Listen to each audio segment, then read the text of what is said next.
Welcome to the new Transatlantic Cable, a tripartite civil engineering history webinar series. The webinars are coordinated by the History and Heritage Committee of the American Society of Civil Engineers, the National History Committee of the Canadian Society for Civil Engineering, and the Panel for Historical Engineering Works of the Institution of Civil Engineers. Today's installment, recorded on March 29th, 2023, features Dr. Nigel Shrive on the Prince of Wales Fort, Canadian Conservation of an English White Elephant.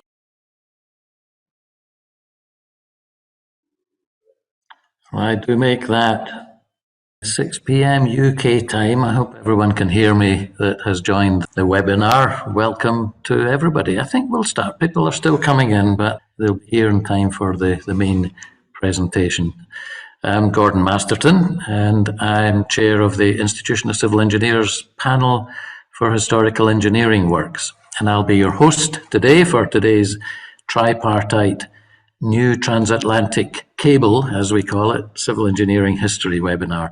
And we've got a busy hour ahead of us. First, a word from me about the tripartite webinar program, and then we'll introduce our speaker, Dr. Nigel Shrive, who will make his presentation on the Prince of Wales Fort, Canadian Conservation of an English White Elephant. And we hope to have time for a good discussion, including Q&A and answer session before we wrap up, but we'll wrap up promptly at 7 p.m. This is our visual image of the tripartite webinars. I like this because it demonstrates the three participating countries in a somewhat different perspective, but the key for these events is that we have participation from at least 2 out of the 3 members of the parent societies, and they are the American Society of Civil Engineers, Canadian Society for Civil Engineering, and the Institution of Civil Engineers. We're all learned societies. We're all there to develop and maintain high standards of civil engineering practice, and the intent of the history webinars are to enhance our interaction between our societies and members and recognise that civil engineering history crosses international boundaries. And of course, the engineering technology available to us today allows us to break down those boundaries in what's proving to be a very effective way. Let me introduce now the main act this evening, Dr. Nigel Shrive. Nigel is a Professor Emeritus attached to the Department of Civil Engineering at the University of Calgary, who spent many years researching issues with respect to structural masonry. More recently, he has developed courses on the conservation of historic structures and has provided advice on what can be done to conserve some historic structures in Canada. Nigel, the floor is yours. Please proceed. There we go. And just before Nigel does take on, could I remind people, as Nigel's speaking, use the Q&A button to post some questions so that we've got a bank of questions ready for the Q&A. That would be really helpful to me later. Nigel. Thank you very much for that introduction, Gordon. It's my pleasure to say a few words about the Prince of Wales Fort. Before I do anything else, I would like to acknowledge Andrea Isfelt, who was a PhD student of mine who did a lot of the work that you're going to see in the latter half of the presentation. So you can see the fort here in this picture. It's a Vauban-style fort with 4 bastions interconnected with curtain walls, and then the housing inside. And there's a ravelin out over here on the south side, as we'll see later, to protect the entranceway, which is through the back here. Why was this structure built in such a remote place? It's built on the shores of Hudson's Bay in northern Canada, northern Manitoba. Not a very warm place. It's on the other side of the river to Churchill, Manitoba. Churchill has a population of less than 900, and it is not the warmest place in the world by any means. So why would anyone, let alone a private company, build such a huge fortification in such a remote place? Well, to understand that, we need to think a little bit about the fur trade and the way that it developed over the years. Started in the early 17th century, went through the 17th, 18th, and so much of the 19th centuries. So it was a fairly long activity. It was one of the reasons that people began to explore what is now Western Canada and northwestern USA. It was very lucrative. Europeans wanted to wear the furs, particularly in hats that were available from the areas that were being assessed for furs in Canada in particular. Now, of great interest was then the system of transportation that existed initially. So initially there would be boats from Montreal that would go up the Ottawa River, cut it down to Lake Nipissing here, down French River into Georgian Bay, and then work their way around the Great Lakes to Grand Portage. And it would take them about 3 months and they would arrive here in early July. At the same time that that travel was being undertaken, then the queue de bois would be coming from the fur-bearing areas where they were trapping the animals, bringing the furs down to Grand Portage. The good area was here in the Mackenzie Basin because it's colder and the furs therefore were thicker. But to get from the Mackenzie Basin into the east flowing rivers down here on the south side, they had to go over the Methy Portage. That it was 19-kilometer, 12-mile hike, and it involved going up quite a steep place. So for about 100 years to get up and down the steep section of that portage, they used oxen and horses. The system ended up with they would leave the boats on the west side and leave boats on the east side, so you didn't actually have to transport your boat as well as all the goods. And then they could make their way down through the east flowing rivers. They'd end up at the northern end of Lake Winnipeg, come down Lake Winnipeg, cut across to Lake of the Woods, and then come down to Grand Portage. So in July, there would be this great gathering at Grand Portage where the goods, the furs brought this way would be transferred to the boats that had come from Montreal, and the goods that the traders would then want to take back to trade for furs were then transported back up in the fall. So from a transportation system, this was a civil engineer's nightmare, let's be honest. Grand Portage was the focal point. So it's a part of now what's Minnesota. The portage was called portage because the people coming from the west hiked these last 9Ks down to Grand Portage because this part of the Pigeon River was unnavigable. But they met here at this location because of the boats coming around from Montreal to the same location. So it is a national monument in the US. This is the Great Hall where the trading was done between the two groups, the Montreal group and the queue de bois. And the people in Grand Portage really enjoy themselves every year. They have reenactments. There is a whole site there where you can go and see what was done and the way that they lived. As it says here, it's 1797 again. So they reenact the interaction of the two groups, French traders, every year and enjoy themselves doing it. So you've got to realize this went on for about 300 years. Grand Portage didn't do the whole lot for the 300 years, but it was certainly an important cog in the system. So that's the way it worked until this fella came along, Pierre Esprit Radisson. So this is a book about him based on his own writings of his own life by Marc Bury. Pulled a couple of things from the inside set. So he was known to be the first European to explore the upper Mississippi, but certainly he was known to explore what is now Wisconsin and part of Illinois. And if you go to a Radisson hotel, that's a worldwide chain of hotels, this is the guy that those hotels were named after. Now, he lived from 1636 to 1710, and he had a really interesting life, if you want to read about it in this book. He was a scallywag, to say the least. I've copied out a second section from this thing.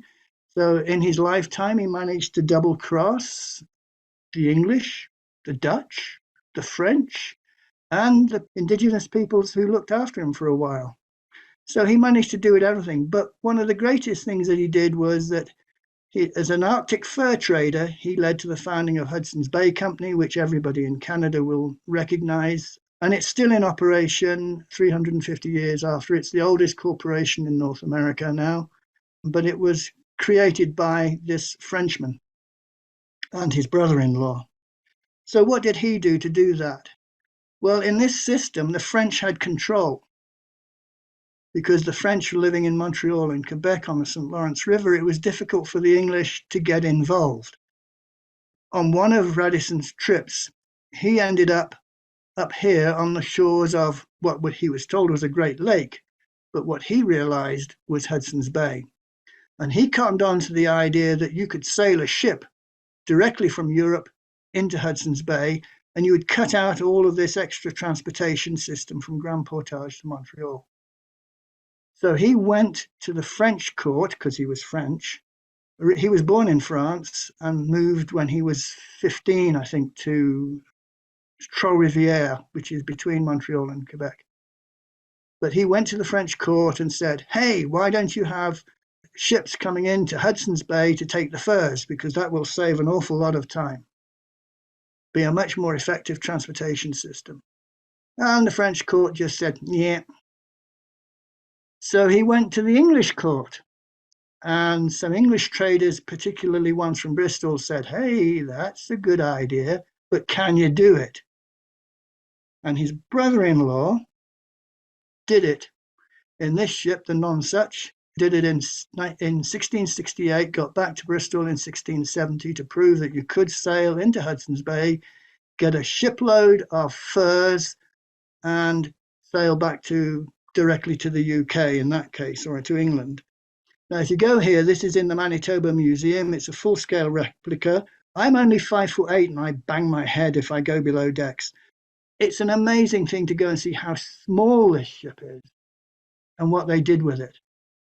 But anyway, once they had proof that you could actually sail through to Hudson's Bay and back out again in a summer, then Charles II, 1670, gave the Royal Charter for the start of the Hudson's Bay Company. And so now you had a system where the English could get involved in the fur trade and compete with the French by now forming on the coast of Hudson's Bay, forming places where you could do the trade and then ship directly to Europe. So they started off at York Factory with a wooden palisade and wooden system. Now the Nelson River, which comes out at York Factory, starts from the north end of Lake Winnipeg here. So it's okay for these eastern flowing rivers. You come down the eastern flowing rivers, you get to Lake Winnipeg, you go out the north end of Lake Winnipeg and down the Nelson River, you get to a York Factory. If you don't want to get involved with the messy portage, you need to stay on the north side. And so if you can cut across the lakes in the northern Saskatchewan, northern Manitoba, you can come down the Churchill River and you can end up at the mouth of the Churchill River on Hudson's Bay. And again, Radisson realized that this was a better way of getting the furs than to go to York Factory, because you could miss out on messy portage. So the last thing that drives Hudson's Bay Company to build a fort is the fact that this was a very competitive trading system, and the people would fight each other, they'd steal each other's loads. At one point, Radisson captured a whole French ship full of furs and gave it to Hudson's Bay Company, and he was really miffed that they didn't pay him anything for it.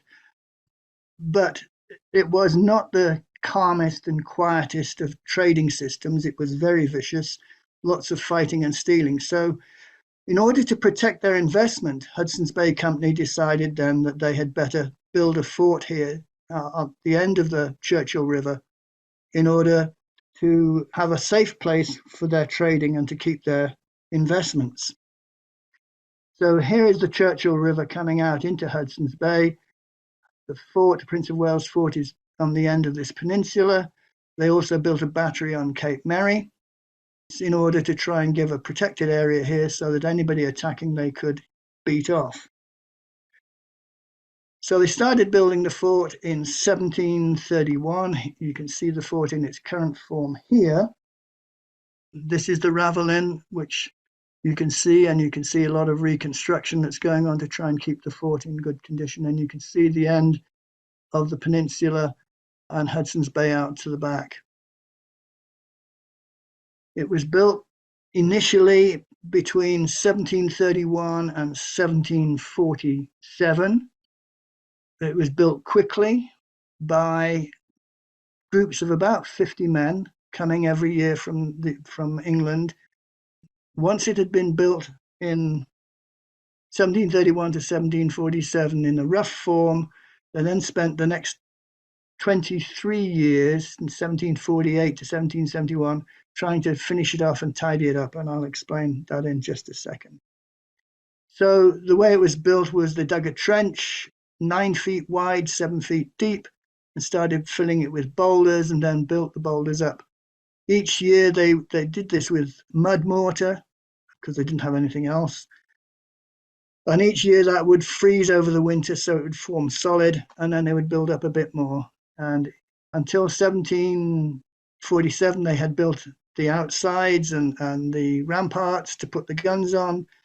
And then they decided that rather than having a rough face on the outside, it would be better to have a smooth face. So this height is 16 feet. And if it's all rough, you can climb up it. But if you make it smooth, then of course it's much more difficult for an attacker to climb. So they spent 23 summers taking the stones off here and make them into ashlars, so straight-faced, and building up a straight face on the walls. So the stones were really strong. They were local Churchill quartzite and dollar stone. They were big stones, and they were really hard to work with for the masons, which is why it took them 23 years to finish the facing. It's just so difficult because the stones are so hard. And if you get into the walls, then the walls have got a high variance in size because they must have just taken them off the beach and hauled them up to the place and put them in place. As I said, initially they used mud or clay mortar in the core. When they did the refacing with the ashlars, they used lime, which they had to bring from England all the way over so they could make a lime mortar to do the outer face. So it was finished in 71, so it probably was working reasonably well between 48 and 71. It was good business now for 11 years, then the French arrived. So 3 French ships with it depends on which you read, it varies from 300 to 400 Marines were going to attack the fort. They arrived offshore and decided to attack the fort. In the fort, there were 40 men. Now, you think that they had 40 guns on the fort and had 40 men. They had 6 guns at Cape Mary on the other side. It takes 5 men to work a gun. So the Hudson's Bay Company did what governments do and sort of didn't really put in the manpower against their investment of their capital. They simply could not defend and fire away with 40 men against 400. So they immediately surrendered on the condition that they could leave peacefully, which they did. And then the French went in and basically destroyed all the inside housing, the Ravelin and the entranceway, and left it. And so it was left from 1782. Hudson's Bay Company, the English, then decided to go back to York Factory and do their trading from there. So this was left from 1782 to the 1920s, when it was decided to make it a Canadian National Historic Site. And in the 1930s, there was some repair done. So it did nothing for 250 years, just stood there as a remnant of what was the fur trade. So it was visited in the late 1890s by Joseph Tyrrell, and he wrote this interesting statement, which you can read. The fort being one of the most interesting military ruins on the continent. So it's interesting for him to say that, given all the other forts that are on the North American continent. When you think of Louisbourg in Cape Breton, the Citadel in Halifax, two important Canadian ones, plus all the ones in the USA. It's interesting that Tyrrell thinks this is the most intriguing and interesting one. So declared a National Historic Site and then a bit of repair. So this is some sketches from the time of the repair. The only reason I put it up is that what they did when they repaired it was they filled the top with concrete to make sure it was solid. And they're saying in that picture that they did it for 1.1 meters. They just kept pouring concrete until no more would go in. And here it is. Here's the 1.1 meter lump of concrete that sits on the walls. And that's Andrea measuring it. So if we look at the cross-section of the wall of the fort, this was the part that was collapsed and was fixed in 1930s, the southwest corner, the southwest bastion, so it has a lot of the concrete pieces in it. The northwest corner, I'll show you some pictures of that. That's now in trouble, as is the southeast corner here. Other areas are not too badly off. There is some bulging of the walls, and Parks Canada, who's now responsible, is slowly trying to repair pieces. So there is a damage assessment, and they're going after the most vulnerable places first. This area here on the southeast, monitoring was started in 1970. There was a bit of repointing in 1950s, and some monitoring started in the 70s.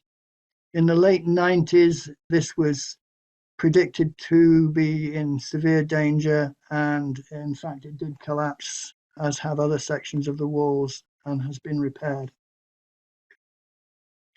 Now, part of the problem is it's slowly warmed up in Churchill. So the mean yearly temperature was -7, and now it's getting up over to about -5. But in the summer now, it's thawing. And initially, the southwest corner would have been the piece that got the sun the most, from first the south and then around to the west. It got melted first. So instead of being a solid block of ice mud holding the stones together, then the mud inside the wall was melting, as this is what we think happens, is melting, and then melting snow and rain would wash the mud away. So we think that the problem is certainly something to do with the fact that the temperature has warmed up a bit, and what was ice is no longer ice in the summer. So there's been wash out of that clay mortar, debonding in the outer weiss, and shifting of large stones in the core, bulging of the curtain wall, and in some places here, failure of the wall. So you can see how the wall has just fallen down and the big stones inside have fallen out. So what you find in the joints is that there are big spaces. So they look to here as a fiber scope, and they're finding big gaps instead of mortar, mud mortar, big gaps. There is some loose material in the joints, but generally speaking, the internal joints, these are the lime mortar joints, they still exist, but inside the core, the mud mortar, clay mortar, has been basically washed out and left a few shards here and there around. So you can see this big gap where he's able to put the tape measure in. The stones were big. The biggest stone that Andrea noted was estimated to weigh 2 tons. So how these people got them up from the shore and put them in place in what was not the easiest of conditions. So you've got to realize that Churchill is the polar bear capital of the world. So you've got to keep a lookout for polar bears. It is a place where the black fly and the midges are in abundance. It can't have been pleasant working at all, having to look at that. And then one supply ship a year from England, and the rest of the time you had to fend for yourself. So they would often have to go hunting and fishing to try and keep themselves fed. This is from the Heritage Conservation Plan from Public Works Government Services Canada, just showing the profile of the wall. So you can see on the right here, we've got 100, 200, 300, and the walls are still bulging. In the early 1990s, drainage system was put in the rampart to try and drain it because they thought the problems were due to moisture, to water, but it didn't stop the bulging. So some areas here are braced to try and stop them collapsing. So this is the northwest corner that you can see here. Braced to try and hold it together until Parks Canada can get in and actually try and dismantle this and rebuild it. Because that is what they're doing at the moment. So the current restoration technique is to remove the face stones in the bulging parts, stabilize the core stones, then replace the face stones with mortar again. It takes about 2 years per wall section to do that, because you've got to mark the stones and try and get them back in place, and you've got to stabilize them in doing it. It's a way of preserving the structure completely. So a bit more here, you can see moving a stone on the left and stabilizing stones, and then they're going to put in shards and shims to stabilize the stones plus mortar, and then we'll put the face stones back on. Very slow, very expensive. So we were asked to look at whether there was a way that they could have a different and more cost-effective way of conserving the structure and stopping these sections of the walls falling out and causing the need for replacement and strengthening. So the first work we did was to try and use the discrete element model, because we wanted to try and understand what the problem was before we could suggest a solution. So we used the discrete element model, and we wanted to try and understand what was going on.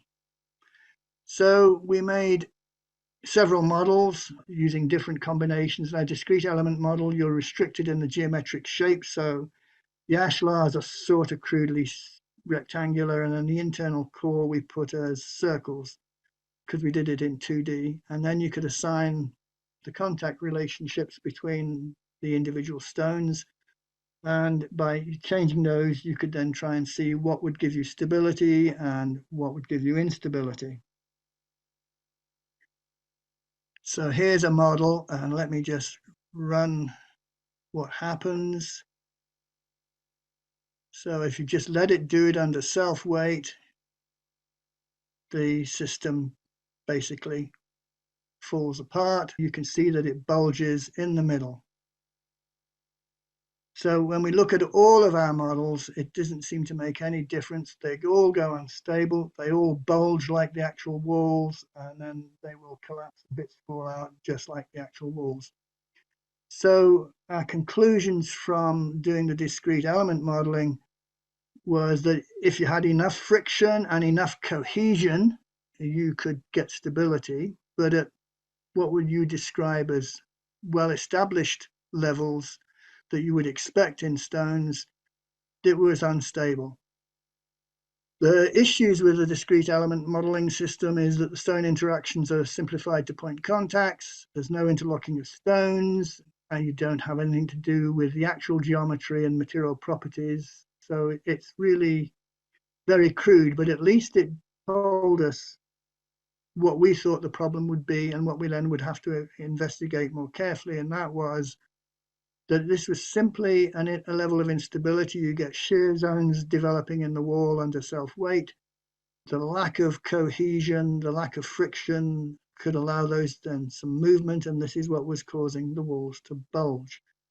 So then we used finite element analysis to investigate, and one thing that we did want to investigate was the idea that you could inject grout to replace what had been the clay mortar and what basically now were voids. You could fill those with grout, and maybe that could provide stability to the walls. So if you look in the literature, we know that grout injection has a positive impact on properties of masonry. It's used widely in Spain, Italy, Greece to strengthen walls there.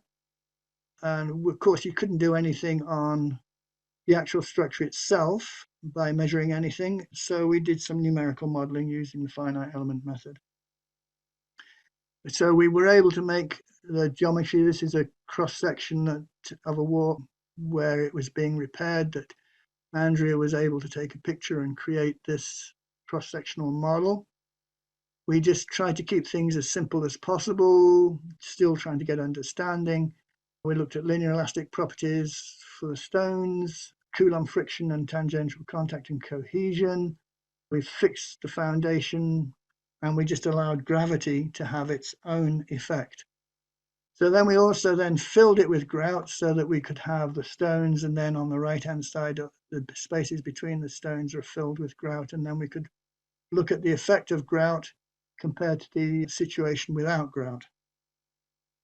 And what we find is that when the modulus or the friction is sufficiently low, that is, if you make the weak mortar and you don't get enough friction and cohesion, then you're going to get failure, similar to what we saw in the discrete element model.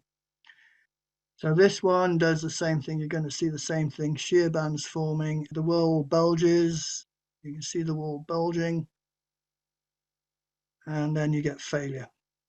So basically the same problem or the same result as with the discrete element model, but with the more complex geometry and the more complex software. So if you reduce the modulus of the grouse, you get increased displacement and it leads to failure. So 20 GPa grout modulus, nothing happens. 10 MPa, so you've reduced the modulus by a huge number, 2000. You get some displacement, and at 4 MPa you get failure. So a really low modulus, you don't really hold walls together. And the same if you play with the coefficient of friction. If you give them the low coefficient of friction, then the wall bulges and fails. So the last thing we did was look at random finite element, where we assigned random properties to the stones and random properties to the grout. This is simply because you know that the stone has some variability. So within that variability, you can assign randomly numbers. And you know that mortar batches are different from one another. So again, you can randomly assign numbers given mortar strength. You then run Monte Carlo simulation. It means that you run the model lots and lots of times with different combinations of properties. And you look at the results vis-a-vis what you want for serviceability.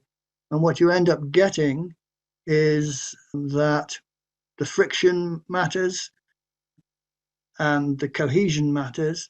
But if you make the grout or if you fill it with mortar, and it doesn't have to be that strong, so a simple 116 or 129 mortar would be strong enough if you could fill it, then the wall is stable. So we've made that recommendation to Public Works because they were the people that asked us to do it. Eventually they've passed it to Parks Canada.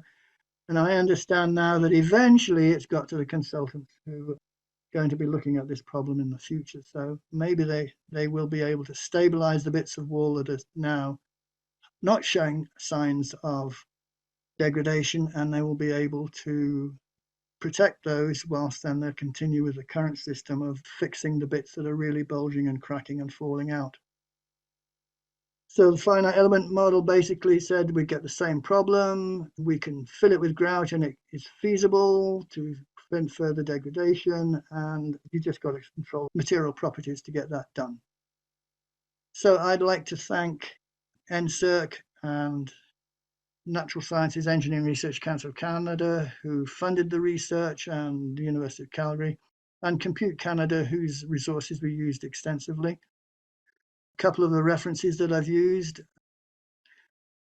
This is the northwest corner, and thank you for your attention. And I'm happy to try and answer any questions you may have.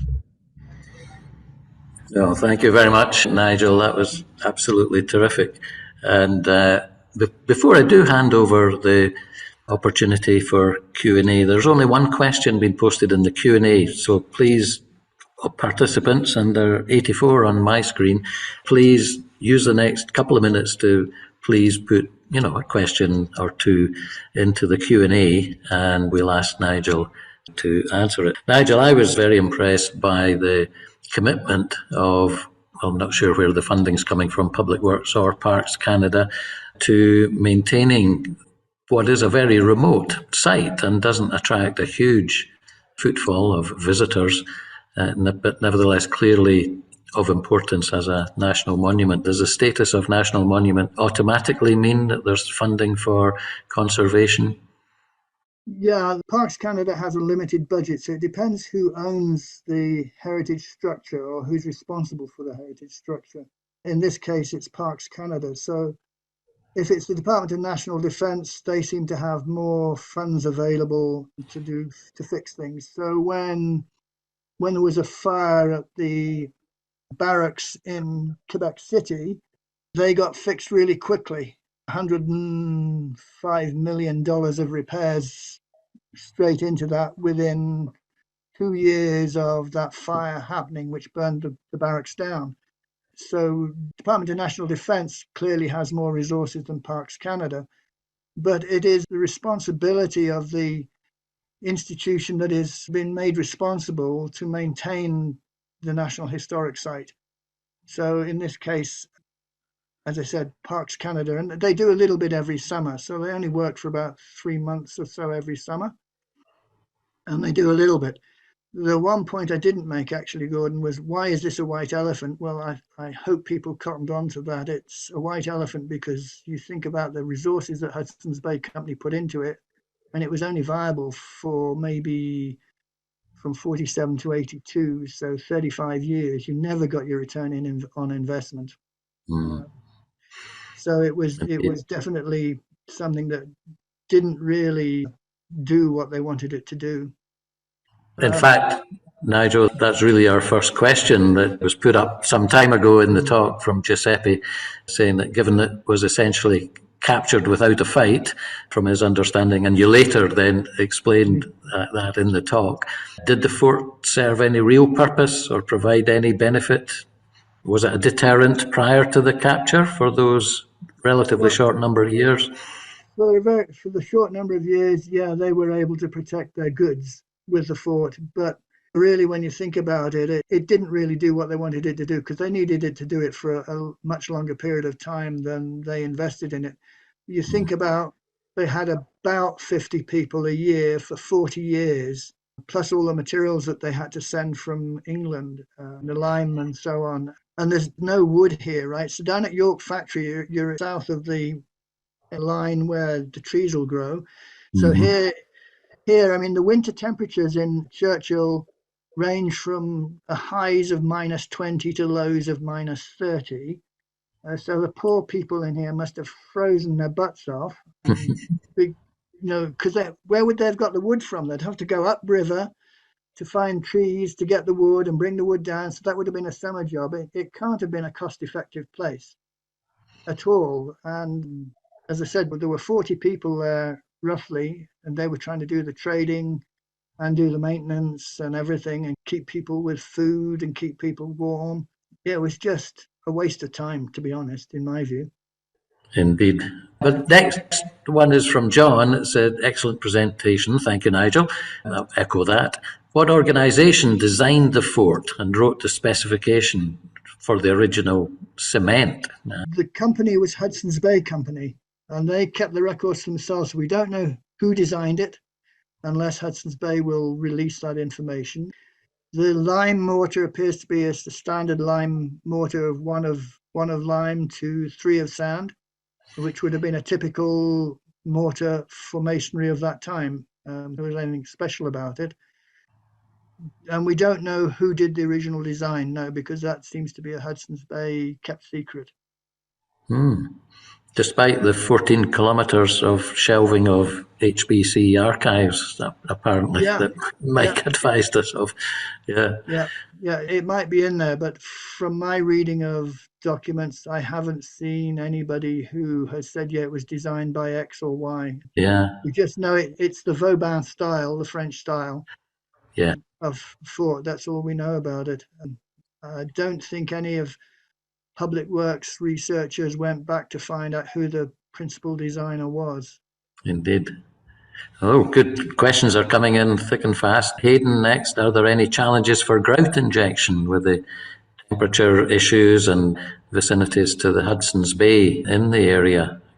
Grout injection, which is what we're recommending, we would say you pump in grout until it will take no more at a certain level. and then you wait until that hardens, and then you go up the wall in stages. Obviously, if you try to do from the top down to the base, you've got over 16 feet of in one go. You're going to blow the wall apart with the water pressure. So you've got to do it in stages. So you would fill the bottom level, wait till that hardened, fill up another 2 or 3 feet, wait till that hardens, fill up another 2 or 3 feet, wait till that hardens, and so on. The grout injection would have to be done carefully and in stages if you didn't want to do any damage to the walls again. Indeed. Andrew Boucher, with the costs of repair being high, were alternate methods considered? Steel or alternate masonry substitutes might have made this cheaper while maintaining the appearance. There's a conservation conundrum. Yeah, the basic ideas. So there is a document by Parks Canada which talks about the guiding principles of conservation of historic structures. Any intervention is supposed to be reversible. Grout injection is not reversible, but we would hope that it would work, but it's not visible. You're not supposed to change the heritage values of a structure. So it would be difficult to do things with steel without changing the heritage values, which is why, in some respects, you can say that what's being done now is contrary to the generalized principles of minimal intervention, because you're actually taking the wall down and then rebuilding it. So it is not, if you want to think of it that way, it's not the original wall, it's the wall as of 2021 or whenever that piece of section was done. So yeah, it's a really interesting question about what you would want to see on your heritage structure and what you would allow. And I think the general pervasive idea at the moment is that you do the least possible and the least visible. And that certainly would be echoed in the UK right now in terms of English Heritage and Historic Environment Scotland's view of minimalist intervention whilst preserving the structure, essential structural integrity. Yeah. Question from David Gilbert. No, David. Nigel, I believe Hudson's Bay Company went on to use the Churchill site after they were initially driven out by the French attack on the fort. Can you elaborate on that? My understanding was that having lost the fort, they then had the main base was York Factory. So they could have still had boats coming down the Churchill River and then going along the coast to York Factory. But the big exchange place was York Factory. After this fort got broken down, it wasn't the main trade center after it was captured by the French and demolished by the French. They shifted the trade center to York Factory, which was a wooden structure. So apparently, if you go to York Factory now, you won't see anything. There's nothing to tell you that it was at one point a trading hub. Another question. What are the construction methods and any heavy equipment? This is from Ming. Any heavy equipment like crane, backhoe, any precast, prefabricated components necessary to ship in to reinforce the structure? Construction methodology question. They're just using A-frames to make cranes like the original masons would have done. So space structures. You can see one on the left here where they've made one out of scaffolding, and they'll use that. You can see the crane on the top, which they'll use to pick up the stones and move the stones out of the way. They then put the stones back and stabilize them, as I said, with shims and mortar, and slowly. So there is no great construction equipment on site at all. Basically just, as you can see, the wooden frames here at the front to stabilize it, and then on the left of the picture, if you look carefully, you can see it's a scaffolding, and on the top of the scaffolding is running a little crane that they can use to pick up the stones. So there's no backhoes, there's nothing like that at all available. It's all manhandling with the assistance of that one or two cranes. I think they've got two cranes up there on those systems. Not too distanced from how it would be originally built, I guess, apart from some of the power, of course, that's brought in. But yeah. So if you want to go visit it, you have to go to Winnipeg, and then you can fly up to Churchill. Then you can cross the river, obviously, to get to it. Or you can take the train from Winnipeg. And the train, I'm told, is 4 nights of very uncomfortable sleep. A question here from Ali Mahmood. Thank you for the presentation, Professor Shrive. What software was used for the discrete element modelling and finite element modelling simulations? The FE was Abacus, and the DEM was a French software program. That name has just gone out of my head, but Ali, I'll find that and send it to you. That's great. Thanks, Nigel. And from Bruce Walker, in future, is it likely that loss of permafrost will affect the underlying soils and also destabilise the walls as the ground softens? That's a very good question to which I don't think anybody has the answer, and I don't know that anybody's thought about it. That's an excellent question. I just don't know, and I've not heard anybody in Public Works, or what was Public Works. Now they've changed the name. They keep changing the name of these departments. Nobody in Public Works or Parks Canada has asked us to look at that. I don't think anybody is too worried. I know in Calgary, the frost goes down about 4 feet on a really cold winter. Here, the foundations are 7 feet down. So it's going to take a lot of warming for there to be a concern, I think. Mm-hmm. Yeah. Right. But good question to ask, Bruce. Yeah. Thank you for that. Nicholas Bill, one of our earlier lecturers on this series, do you know who was responsible for the original design? I think we've had a similar question. We don't know, Nicholas. There's no surviving record so far, unless it's tucked away somewhere in those shelves in the university. When wall cross sections were modelled, there's a question from James Talian. When wall cross sections were modelled, was the arrangement of boulders a random, typical arrangement, or were the cross sections based on actual evaluation of where and what size boulders were present? Oh, in the models, absolutely, yes. There is a section on the south side, or the southwest side, which is exposed because it's been dismantled and they were going to rebuild it. And Andrea took pictures of the cross sections that she could see, and we built the models based on those cross sections that she photographed. Yeah, so they were Fantastic. based on actual cross sections. Yes. Thanks, James, for that. So it was as you know, a model of the actual wall as best it could be from the observations. Great. Yeah. Yeah. Congratulations, interesting. Here's one from Dave Ennis. What method is used to keep the repair frames from sliding horizontally? There seems to be diagonal anchors. Yeah, I think they're dug into the ground, and I think there are things smashed into the ground. So if you look at the picture that we're looking at here, I think you're going to see there are rods jammed down through these pieces to try and hold them in, and the same on the steel frames, that they're anchored into the ground. Yeah, because otherwise, you're right. You could try and push these with the wall could push them out. So they're anchored into the ground. Harry McGuire's asking, well, it's an assumption. I assume there's a combination of voids and existing mud mortar. Here's the question. How do you displace existing mud mortar to permit grout? I don't think there would be any intent to do that. What we would want to do is to restore the effective cohesion and friction in the system. So just filling the voids with a mortar that would set and harden. And if then there's further washout of the remaining mud mortar, then you'd have to hope that what you'd put in there was sufficient to maintain wall stability. So from what we can see and what we're told, there is very little of the original mud mortar left.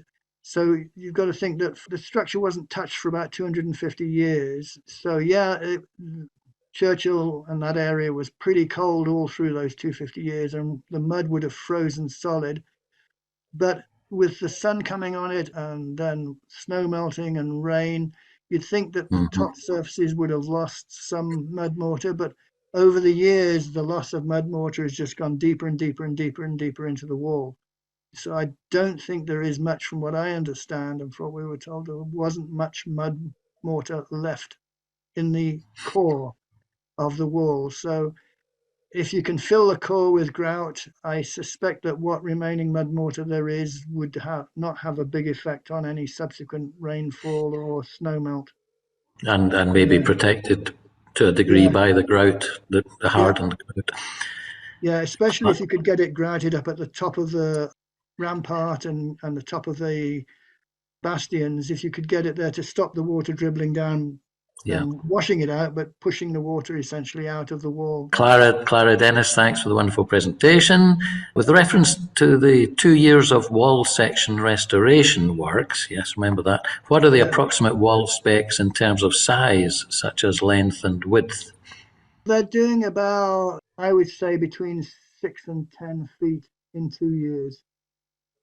So that they're trying to mark where the stones are so that when they rebuild the wall, it's similar to the way it was originally, but stable. And certainly the ashlars would be put back in the same order that they started in originally. So you'll see on these walls that there are horizontal mortar joints. So this was definitely English masons, not Scots masons, because they wouldn't have built it that way. They would have used a different masonry pattern.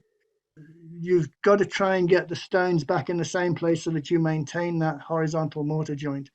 So there's very careful recording, removal of the stones. For the bits that have fallen down, they've got to sit and try and work out which stone went where, but they try and rebuild the wall in the way that they think it was originally constructed now with the extra stabilizing pieces in it.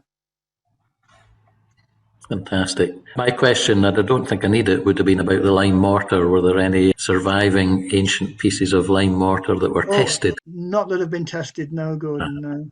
No. Here's Nicholas Bill coming back with a question that you haven't answered yet in the presentation. Are there problems with freeze-thaw actions that accelerate the degradation? That's a good question. So we don't know. I mean, obviously the stones don't suffer. They're very hard stones. The only thing that would suffer would be the lime mortar. The lime mortar was repointed in parts in 1950s. So lime mortar is a really interesting mortar in that it's a very good mover of water, which is why it's used as a render. It's very good to protect structures because it's porous and the way that the water moves in and out of it is really quite interesting. So lime mortars don't suffer as badly. This is a proper lime mortar, not a hydraulic lime mortar, but a proper lime mortar. They don't suffer as badly as other types of mortars because of their pore structure. Now, hydraulic limes don't produce the same pore structure. So hydraulic limes tend to fail fairly quickly in freeze thaw, but straight lime mortar is typically fairly good in freeze thaw. And then Portland cement mortars are not so good. They're even worse than hydraulic lime mortars, or they can be worse than hydraulic lime mortars because of the pore structure. So it depends on what material you've used as to how good a set of freeze thaw durability that you can get. Now, there is a fella in the UK who is a real expert on lime mortars. If Nicholas is interested, I'll try and remember his name and tell him, and then he can talk to this chap and get the lowdown. That would be great. I know another, and that's Ros Artis Young, who runs the Scottish Lime Centre, which I used to be chair Yeah. of. So thank you, Nigel, very much. I'm sure you'll all join me in wishing Nigel a very, very hearty vote of thanks for his excellent presentation and fantastic Q&A session here. The next webinar, that's what I wanted to share, is to be on Wednesday, June 21st. This is hot off the press. And Chuck Spinks, thank you, Chuck. I think you're in the room. Will be giving a talk on the White Pass and Yukon Route Railway. So that's one for the diary, everybody who's come to know and love the new transatlantic cable. Thank you for joining this evening. It's been an excellent presentation, fascinating talk on a less well-known subject, and brilliant participation from the Q&A. And thank you very much. See you at the next one. The new transatlantic cable webinars are coordinated by a tripartite ad hoc committee that includes the individuals listed here.